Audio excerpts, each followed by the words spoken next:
자, 세상을 떠나신 지, 순국하신 지 80년 만에 우리 사회의 핫 이슈가 되신 홍범도 장군에 관해서 이야기를 나누고 있습니다. 지난 시간까지 범도라는 그 장편소설, 거의 대하소설에 가까운 그 범도 장편소설을 쓰신 방현석 선생님과 함께 했고요. 오늘은 그 영화평론가 그 전찬일 선생님과도 함께 그 영화 봉오동이라는 영화가 있었죠. 봉오동 전투입니다. 아, 봉오동 전투였어? 네네. 아, 저희가 그 봉오동 전투가 개관했을 때 저희가 극장 하나를 저희 한가름 역사문화연구소에서 빌려가지고 저희가 몇백 명이 단체 관람한 적이 있었던 이제 그런 영화였죠. 그 영화에 관한 이야기도 잠시 나눌 겸 그 전찬일 영화평론가님도 함께 모셨습니다. 자, 안녕하세요. 안녕하세요. 안녕하십니까. 저 그럼 그 우리 전찬일 평론가가 워낙 이제 이 말빨이 좋기 때문에 이 봉오동 전투 영화에 대해서 먼저 한 말씀 좀 해주세요. 네, 제가 1부와 2부를 지켜보면서 끝나지 않기를 바랐습니다. 좋은 영화를 볼 때 가끔 그러한 충동을 느끼는데 1시간, 2시간, 10시간이라도 계속 들을 수 있겠다 이런 생각을 했습니다. 그러면서 이 자리를 위해서 봉오동 전투를 다시 봤는데요. 2019년에 볼 때만은 또 영화가 완전히 다르게 다가오더라고요. 사실 그 영화는 이제 봉오동 전투의 주역이었던 홍범도 장군을 중심으로 펼쳐지는 것이 아니고 홍범도 장군과 합류하기 위해서 가는 그 3명, 그 중에 2명은 마적 출신이었죠. 그 칼을 그냥 귀신처럼 잘 쓰는 황해철, 유해진이 분했고요. 그 다음에 독립군 분대장으로 아주 달리기를 잘했던 이장하, 류준열 배우가 연기했고요. 그 다음에 이제 황해철의 신복이면서 아주 뛰어난 저격수였던 병구, 마병구, 조우진 연기했는데 제가 요번에 다시 보면서 느끼는 것은 이 세 배우가 다 어쩌면은 이 봉오동 전투 이 영화에서 자기 생애 연기를 펼친 게 아닌가 이런 생각을 했습니다. 사실 2019년에 볼 때는 그렇게 느끼지 않았습니다. 별로 마음에 들지 않았어요. 그런데 이번에 홍범도 장군이 워낙 문제가 돼서 홍범도 장군이라는 관점으로 보다 보니까 1, 2부에서 우리 방현석 교수가 수시로 홍범도 장군의 어떤 인품 내지는 태도에 대해서 그 강조를 했는데 제가 이 영화를 보면서 가장 강렬한 인상을 받은 대목이 그거예요. 영화 끝날 때쯤 한 20분 정도 될 때쯤에 황해철이 감동해서 뛰어와갖고 장군님 하면서 엎드리면서 절을 하려고 합니다. 그러니까 홍범도 장군이 그걸 만류하면서 도대체 이게 뭐 하는 거냐. 제가 그걸 보면서 이 영화는 바로 그 한 컷으로 홍범도라는 사람의 인품과 그 성격을 보여주는 거구나. 사실 2019년에는 전혀 그런 걸 느끼지 못했습니다. 그러면서 사실 그 홍범도 장군을 연기한 배우가 대한민국 최고 배우 중 한 명인 최민식 아니었습니까? 그때는 최민식 연기 안 들어왔습니다, 눈에. 근데 이번에 보니까 양적 비중은 작지만 이 사람이 그 발산하는 어떤 질적인 임팩트에서 야, 이게 위대한 배우구나. 그래서 저는 이번에요, 다시 이 영화가 새롭게 다가갔습니다. 그래서 제가 미처 아직 범도는 다 읽지 못하고 자료만 읽고 왔는데 이거 끝나면은 빨리 범도를 구입해서 열심히 읽어서 다음에 좀 더 심층적인 이런 자리를 갖고 싶다 이런 생각을 하고 있습니다. 방 교수님은 봉오동 전투 보셨어요? 네, 저는 보고 왔죠. 새로 봤습니다. 며칠 전에. 정말 저도 우리 전찬일 선생님처럼 그 전에 처음 개봉됐을 때 봤던 느낌하고 또 이번에 보니까 전혀 다른 느낌이었고, 특히 저는 이제 이 영화가 어떻게 보면 굉장히 봉오동 전투의 성격을 잘 포착하고 있다. 봉오동 전투는 마치 홍범도 장군이나 안무 장군도 나가서 최진동 장군 형제들 이 사람들의 성공 같지만 봉오동은 정말 보통의 사람들이 비범한 능력을 발휘해서 이긴 전쟁이거든요. 봉오동 전투의 그 전적지는 소설에도 쓰나 이렇게 제가 썼습니다. 봉오동을 바쳐서 봉오동에서 승리했다. 제 소설에 봉오동의 성격을 한마디로 그렇게 했습니다. 그 말의 뜻은 봉오동을 바쳐서 어떻게 봉오동에서 승리했는가. 그 봉오동 일대는 최진동 형제의 사유지들입니다. 그 최진동 형제들이 삼형제가 가지고 있던 땅이 당시에 부산 땅 7배에 해당하는 땅이에요. 그 땅을 다 내놓고 자기 재산을 다 내놔서 1,500명이 넘는 그 독립군 병사들을 먹이고 입혔습니다. 당시에 한 명 먹이고 입히는 게 큰 일입니다. 1,500명은 대단한 일을 한 거죠. 그리고 홍범도 장군은 자기가 가지고 있던 독립군 총사령관직을 내려놓습니다. 그리고 일군 사령관으로 내려가서 최전선에서 그냥 싸웁니다. 그리고 그 동네가 무인지경이 아닙니다. 거기 마을 3개가 있고 각 마을에 50명 가구가 남짓한 가구들이 각 세 마을 한 150가구가 살고 있던 마을이었습니다. 그래서 마을에서 전쟁을 하면 어떻게 됩니까? 그래서 홍범도 장군이 그거 피하려고 하거든요. 소설에서도. 그랬을 때 봉오동 주민들이 총회를 엽니다. 우리가 여기서 마을을 비우면 포기하면 이길 수 있냐. 나가서 싸우는 것보다 훨씬 유리하다는 걸 아니까. 그랬을 때 홍범 장군은 대답을 하지 않지만 우리 소설의 이제 가장 매력적인 여성 주인공의 한 명인 여성 포수, 명사수 진포가 대답하죠. 이길 수 있다. 그러니까 거기 물었던 그 여성 그 주민이 할머니가 묻죠. 홍범도한테 장군, 우리 여장군이 이긴다는데 정말 이길 수 있습니까? 그러니까 이겨야지라고 대답하죠. 그러니까 그 길선주라는 그 여성 할머니가 얘기하죠. 내놓세. 우리 봉오동을 내놓세. 조선이 이겨야지. 그렇게 해서 마을을 그 사람들한테는 그게 유토피아였습니다. 최진동 형제가 좋은 사람들이었기 때문에 소장료도 낮고 사병들을 가지고 있으면 마적들로부터 자유롭고 학교도 2개나 그 사람들이 세워서 공짜로 교육을 할 수 있습니다. 이거보다 좋은 마을이었습니다. 그 마을을 그 주민들이 다 포기하고 내놓은 겁니다. 그렇게 해서 이 주민들의 협조 그리고 지주였던 최진동 형제의 희생 그리고 홍범도 장군이 자기 자리를 내놓고 기꺼이 연합해서 싸워서 거둔 승리가 바로 봉오동 승리였거든요. 평범한 사람들의 위대한 승리였어요. 그래서 그걸 바로 그 위대한 장군 홍범도를 막 내세우지 않고 그 유준열 배우, 유해진 이런 마적 출신의 그 평범한 저 밑바닥 사람들을 주인공으로 세우는 건 어떻게 보면 봉오동의 정신을 굉장히 잘 드러낸 작품이었다는 생각을 좀 요번 영화를 다시 보면서 했습니다.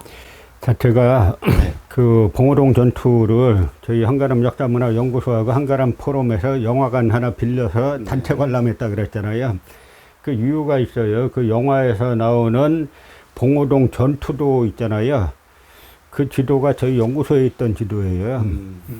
아, 그랬어요? 그 사연이 있습니다. 뭐냐면 그 광복 이후에 생존 독립운동가들이 모여서 그 한국 독립사라는 그 독립운동가 측에서 쓴 그 독립운동사를 씁니다. 그런데 해방 즉 그 쓴 분이 편찬위원장이 김성학 선생이란 분인데 이분이 임시정부 항무국장 대리, 지금으로 치면 교육부 장관 대리를 하시고 그다음 만주의 참의부 참의장을 하신 분인데 이분은 그 일제에 체포됐을 때 그 일본이 아주 혹독한 고문을 했다 그래요. 이분 그 자서전 짤막한 자서전이 있고 그 책 한국 독립사라는 책을 나중에 내는데 그 책의 서문에 보면은 팔다리가 골절되는 수십 차례의 고문을 당했다. 근데 일본이 고문하는 효제가 2가지입니다. 하나는 너 상해에서 무기를 어떻게 구입해가지고 만주로 가져왔냐 하는 거 하나고 또 하나는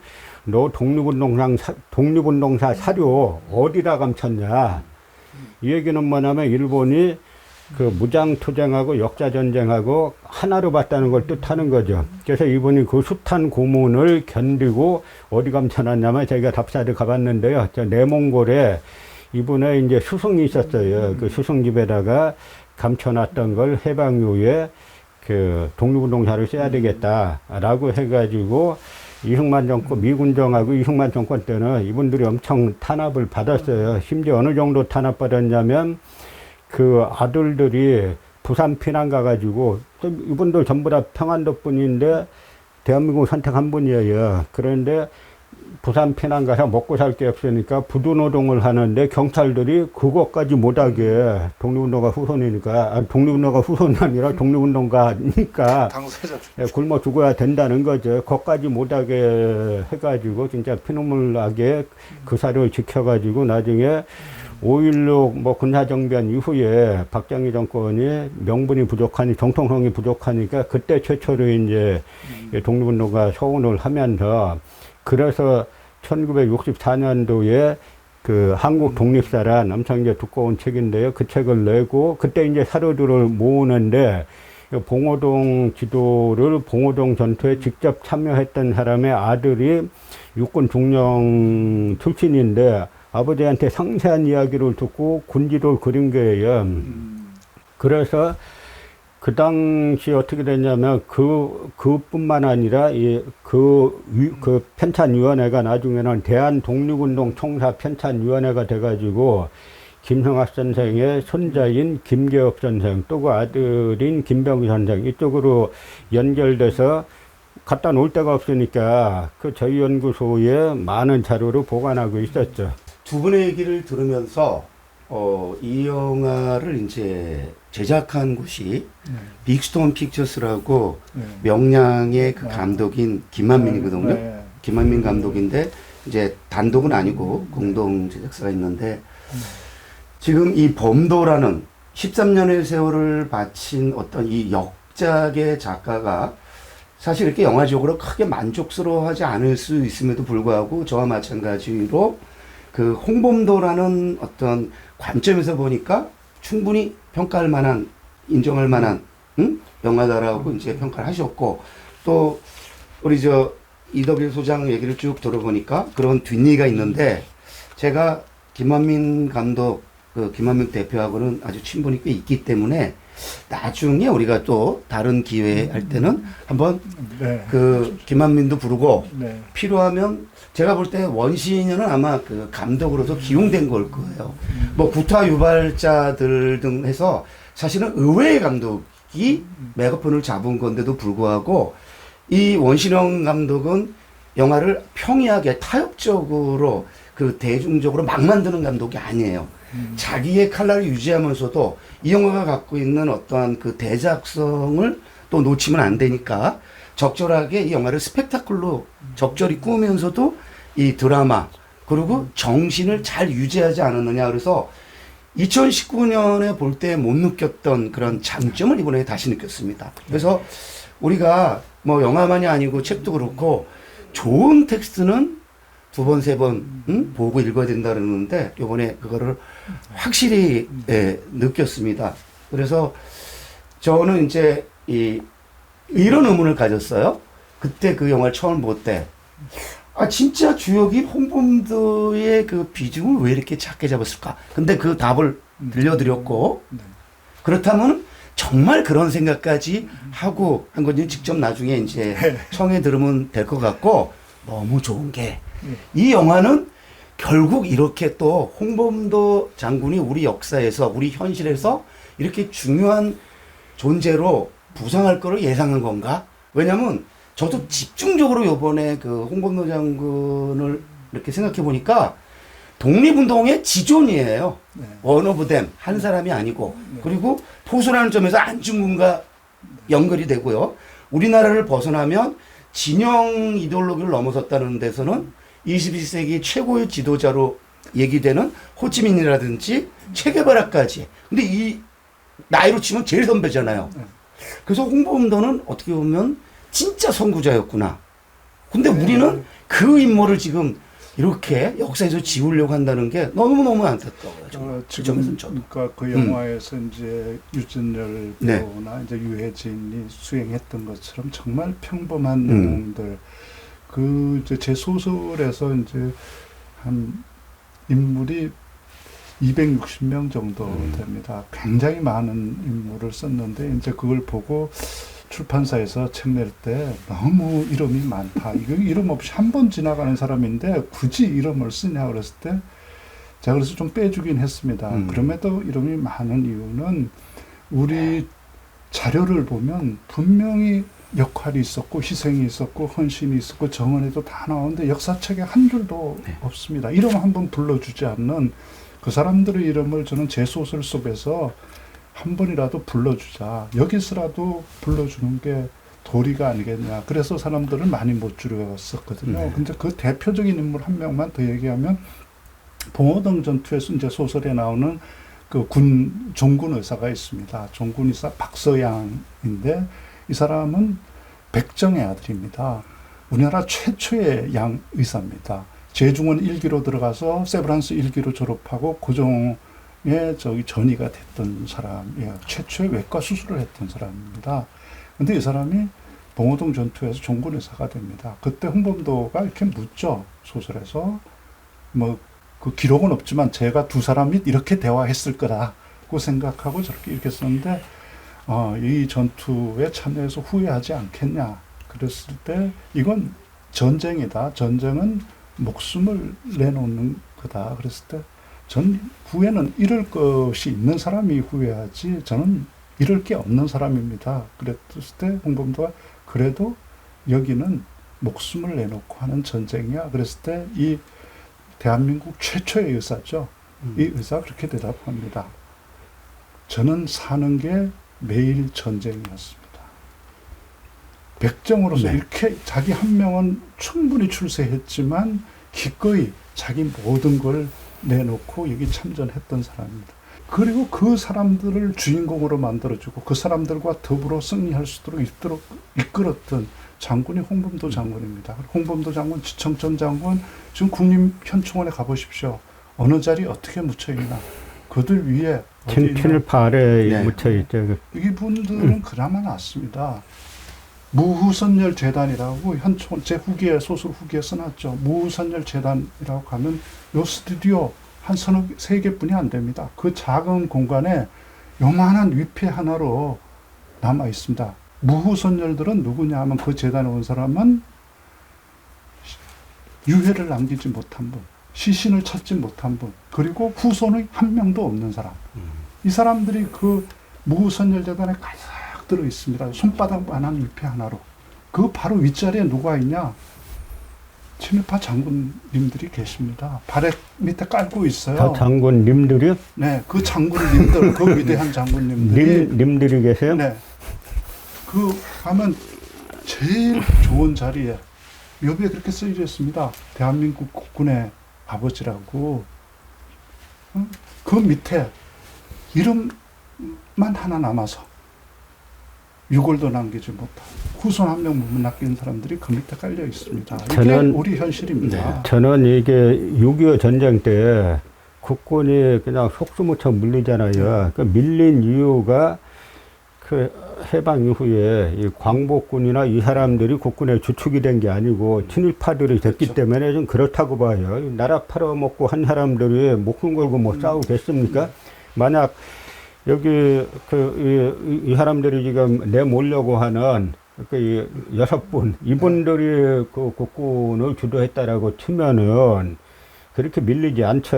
그러니까 전 이 책을 범들 이렇게 보면서 뭐 봉오동 전투 뭐 옛날엔 좀 뭐 그렇게 높게 안 봤는데 다시 보니까 그 좋은 점이 많더라. 저도 이제 옛날에 못 봤던 거 이제 봤다는 점은 이제 말씀드리고요. 그런데 이제 새로운 버전으로 이 책을 원작으로 해가지고 근데 이 책은 1시간 반, 2시간에 담기는 너무 이제 힘들 것 같고 물론 OTT 드라마 이런 걸로 가야 돼요. 네, 그런 걸로 가든 이거를 다시 영상화 해가지고 국민들에게 진짜 홍범도가 누군가 사실 소설의 형식을 빌렸지만 제가 이렇게 보니까 그 실제 인물들이 대부분 그 등장하고 있고 거의 뭐 다큐적 소설이라고 봐도 과언이 아닌데요. 그러면서도 재밌어요. 다큐멘터리 없다 그러면. 그래서 제가 지금 말씀하신 대로 정말 독립군 광복군이 우리 군의 정말 창군 멤버였고 지도부였으면 6.25 저렇게까지 되지 않았습니다. 역설적으로. 홍범도 장군의 정신이 뭡니까? 끝까지 싸운답니다. 끝까지 싸운다. 아무리 져도 이길 때까지 싸운다. 그러니까 지지 않습니다. 이길 때까지 싸울 거니까. 그 제일 무서운 사람이 그 사람 아닙니까? 싸움 잘하는 사람이 무서운 게 아니라 아무리 때려도 무릎 꿇지 않는 사람, 끝까지 덤비는 사람. 이게 독립군들이었고 홍범도 장군의 정신이었어. 이 정신을 가지고 있는 사람들이 그 어려운 악조건 속에서도 초지일관 항일 무장투쟁을 했던 사람 아닙니까? 그 사람들이 육사에 있어요. 나라를 끝까지 어떤 조건에서도 지켜낼 장교들을 양성하는 게 육사인데 그 정신을 가진 분들을 파내고 그 지금 창군 멤버라고 하는 사람들이 뭡니까? 일본 육사에 자기들이 나라를 지키려고 들어간 사람들입니까? 자기 출세를 위해서 했지 않았습니까? 출세할 수 있으면 언제든지 충성의 대상을 바꾸는 이 사람들에게 나라를 맡기고 이 사람들을 우리 생도들의 표상이 되라고 요구한단 말입니까? 우리나라 이제 광복 이후에 뭐 군번 일본이 유영준 장군이잖아요. 님자는 안 쓰고요. 그런데 이번에 다 일본 육사 나와서 일본군 뭐까지 했죠? 대좌까지 했나요? 뭐까지 하다가 그다음에 이제 한국 이영준, 신태영이 다 이제 일본 육사 20인데 대자 중자를 했고 제일 출세한 사람은 홍사익이죠. 홍사익은 준장이 돼요. 투스타가 됐죠. 사형당하죠. 이 사람들이 다 일본 육사 26기가 44명입니다. 44명 일본 육사 26기 한국군이. 이 사람들은 다 대한민국 마지막 무관학교 학생들이었어요.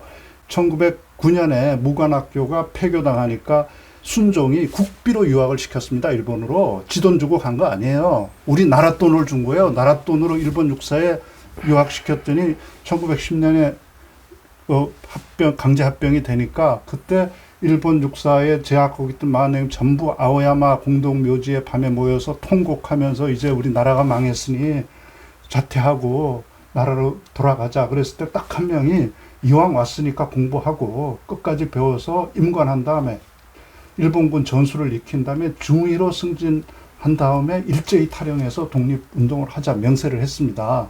그게 일본 육사 26기입니다. 그 중에 실제로 1919년 3.1운동이 일어나고 임시정부가 서서 창군을 하려고 그랬을 때 탈영해서 독립군에 합류한 사람은 딱 한 명, 26기 중에 지청천 한 명입니다. 그 3년 선배인 김경청, 벤마탄 장군 2명이 신흥무관학교로 와서 교관이 됩니다. 그 나머지 다 어떻게 했습니까? 다 일본군에 충성했죠. 특히 이영준, 신태영은 일본이 망하는 그날까지 일본에 충성을 다 바쳤으니까 1945년 8월 15일까지 그러다 일본이 망하니까 그날에서야 군대 몰래 혼자 빠져나와서 미군정에 가서 군사고문돼서 군사영어학교 만들어서 일본군, 만주군 다 불러들여야 않았습니까? 군사영어학교 1기 108명 중에 105명이 일본군, 만주군, 일본 육사 만주군관학교 출신들입니다. 그래서 그 봉오동 청산리 전투 때 일본군이 오판했던 게 옛날 의병이나 동학 농민혁명 때에 그 군대로 생각한 거예요. 그때는 일본 정규군이 그렇죠. 정규군 10명이면 동학군 1000명하고 싸워서 이기거든요. 그걸로 생각했는데 지금 방사님 말씀하신 대로 일본 육사에서 제대로 배운 사람들이 신흥무관학교 교관이 된 거예요. 교재도 다 가져갔죠. 일본 육사 교재까지 다 가져와서. 다 가져와 가르치고 또 여기에서 배운 사람들이 김자진 장군이 세운 사관 연성소에 또 교관으로 가서 또 가르치죠. 그러니까 이범석도 그런 사람이죠. 일본군에 별로 밀리지 않는 그 비록 이제 열악하지만 제대로 배운 사람들이 싸웠기 때문에 이기는 게 일본군이 별로 정규군하고 싸워서 이겨본 적이 없어요. 일본군이 세계에서 제일 잘하는 건 민간인 학살하는 거죠. 그 다음에 청산리 대첩에서 패전하니까 경신참변이라 그래서 민간인 이제 무차별로 이제 학살하는 거죠. 산 사람을 허리를 잘라서 죽이고 그러지 않았습니까? 그 다음에 그뭐참 해방 이후에 말할 수 없었죠. 해방 이후에 국군이 만들어졌을 때 이제 그 광복군 출신이나 독립군 출신들도 이제 일부 있었죠. 뭐 이분들 중에 상당수가 여순 사건 때 공산당으로 몰려서 뭐 이제 제거가 되는데요. 그때 이분들이 총살 당할 때 대한민국 만세 이러고 총살 당했어요. 그런데 이 군에 들어와 있던 일부 광복군이나 독립군 출신들, 이분들에게 이승만 대통령이 절대 이 군사 지휘가 있는 그런 전투부대는 안 맡겼어요. 그러다 보니까 6.25 때 주로 이제 뭐 간도 특설대 출신, 만주군 출신, 뭐 이런 나라 팔아먹은데 그 가담했던 인물들이니까 그날 처음에 큰 소리 뻥뻥 치다가 제가 자료 한번 찾아보니까요. 1949년 6월 달에 당시 이제 기자들이 물어봅니다. 당시 최병덕 총참모장에게 북한군이 전면 남침한다 그러는데 그 자세가 돼 있느냐. 그러니까 최병덕 하는 말이 우린 각하의 명령만 있으면 아침은 개성에서 먹고 들어봤잖아요. 점심은 뭐 평양에서 먹고 저녁은 뭐 압록강에서 먹고 하다 거꾸로 이랬지 않습니까? 당시 정일권 그 사단장도 각하의 명령만 있으면 바로 한다 그러다가 거꾸로 된 게 다 이 출신들이 일본군이나 만주군 출신이다 보니까 그렇게 된 거예요. 제가 볼 때는. 정신 자체가 독립군과 일본군 출신들이 전혀 다르거든요. 그 이종찬 회장도 그런데 동기와 목적이 다르고 급이 다르다. 이렇게 얘기한 게 그냥 빈말이 아니고 이 사람들은 나라를 위해서 내 목숨을 바치겠다는 거고 어떤 조건에서도 끝까지 싸운다는 사람들이고 저쪽에 일본군에 갔던 친일파들은 자기 출세를 위해서 갔고 자기의 이익이 안 되면 언제든지 돌아서는 사람입니다. 도망가는 사람이에요. 그래서 아까 봉오동 이 영화에서도 제가 새삼 높게 평가하는 바는 그 정신들이 잘 나타나 있다. 그 디테일들의 어떤 게 있냐면 유준열이 마지막에 이제 기관총을 가지고 자기가 이제 희생을 감수하고 끝까지 버티잖아요. 다른 사람들이 철수할 수 있게. 그게 사실 독립군이 홍범도 부대도 가장 오래 싸울 수 있었던 힘입니다. 왜냐하면 압도적 그 열세죠. 무기와 병력에서. 그럼에도 불구하고 완전 소탕당하지 않고 부대를 유지했던 건 몇 사람이 희생하는 겁니다. 몇 사람이 남아서 부대가 철수할 수 있을 때까지 끝까지 버텨서 자기가 죽으면서 저항해서 시간을 벌어주고 일본군한테 대항해 주는 겁니다. 그래서 부대를 살리고 이렇게 그게 독립군 정신이에요. 그게 나라를 지키기 위해서 나를 희생하는 거. 그게 유준열이 한 그 태도입니다. 지금 방 교수의 그 발언과 연관해서 제가 아직 책을 못 읽었습니다만은 책을 읽으면 책 속에서 이런 대목이 있어요. 네. 서로군 정서 총재였던 이상용 총재가 유고 문장에 의와 생명 두 가지를 다 취하지 못할 경우는 생명을 내놓고 의를. 저는 이 대목이 결국에 그게 이제 홍범도 장군의 정신이었고 대한 독립운동을 하는 사람들의 정신이었는데 바로 그게 못마땅하니까 지금 다 죽으려고 하잖아요. 왜냐?